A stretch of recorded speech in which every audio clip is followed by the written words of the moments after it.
L'état charnel empêche de recevoir la vérité spirituelle. Vous voyez des centaines de chrétiens qui ont faim de la parole de Dieu. Ils l'écoutent avec plaisir et ils disent « Quelle magnifique vérité, quelle belle doctrine !» Comme ce prédicateur expose bien l'évangile. Mais cela ne les aide pas du tout. Ou bien cela les aide pendant 2 ou 3 semaines et ensuite la bénédiction s'efface. Quelle en est la raison? Le mal est à la racine même. C'est l'état charnel qui empêche la vérité spirituelle de faire son œuvre dans les cœurs. Je crains que dans nos églises, nous ne fassions souvent une terrible erreur. Nous prêchons à des chrétiens charnels ce qui ne convient qu'à des hommes spirituels. Et ils trouvent cela admirable. Et ils en jouissent. Et ils disent « c'est magnifique ». Comme ce prédicateur parle bien. Quelle connaissance profonde des vérités évangéliques. Mais leurs vies ne sont pas transformées. Ils sont charnels, malgré l'enseignement spirituel qu'ils reçoivent. C'est une chose que nous devions demander à Dieu, c'est celle-ci. Seigneur, fais que je ne reçoive pas des enseignements spirituels dans un esprit charnel.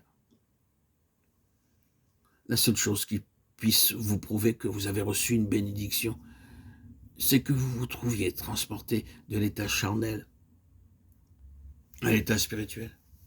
Dieu désire faire cette œuvre en nous. Demandons-lui donc de l'accomplir. Croyons qu'il l'accomplira. Maintenant, une question très importante et très solennelle se pose. Est-il possible de passer de l'état charnel à l'état spirituel? Et comment est-ce possible? Je crois qu'en premier lieu, il est nécessaire d'avoir une vision exacte de la vie spirituelle et d'y croire.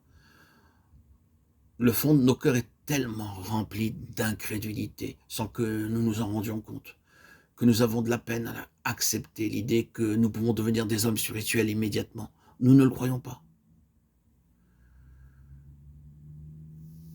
J'ai entendu un jour une histoire très intéressante. Je parlais avec un chrétien très expérimenté au sujet de mon prochain voyage en Angleterre et je lui dis « Dites-moi, quel est l'état d'esprit des chrétiens en Angleterre? Vous avez travaillé parmi eux et vous les connaissez bien ?» Il me répondit « Je crois que la pire chose parmi les chrétiens de ce pays, c'est l'incrédulité. » Et il se mit à me raconter l'histoire d'un jeune homme qui travaillait dans l'œuvre de Dieu en Angleterre.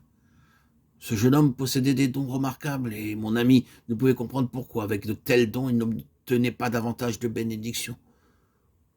Tous deux passèrent une journée entière à chercher quel pouvait être l'obstacle qui empêchait ce jeune homme d'être béni dans son travail pour Dieu. Peu à peu, ils découvrirent le motif véritable, c'était l'incrédulité. Ce jeune homme ne croyait pas qu'il fût possible d'avoir une vie consacrée. Il n'avait pas la certitude que Dieu était prêt à lui accorder la bénédiction demandée. Ce soir-là, ce jeune homme devait faire une réunion, mais son ami lui dit « Je ferai la réunion à votre place. Rentrez chez vous et revenez me voir demain matin à 9 heures. » Le jeune homme revint le jour suivant et ils recommencèrent à parler ensemble et à prier. Et dans le cours de la journée, le jeune homme saisit ce que c'était que de croire en la puissance de Dieu pour une vie d'entière consécration. Dieu lui accorda la bénédiction qu'il recherchait et par la suite, son ministère fut 10 fois plus fécond qu'auparavant. Oh, frères et sœurs en Christ, croyez que si vous êtes prêts à recevoir cette bénédiction et si vous désirez la recevoir, Dieu peut faire de vous un homme, une femme spirituelle. Essayez seulement. Tout d'abord, tâchez d'avoir une claire vision de ce qu'est la vie spirituelle, de ce que Dieu attend de vous. Et croyez que vous pouvez devenir un homme, une femme à l'état spirituel.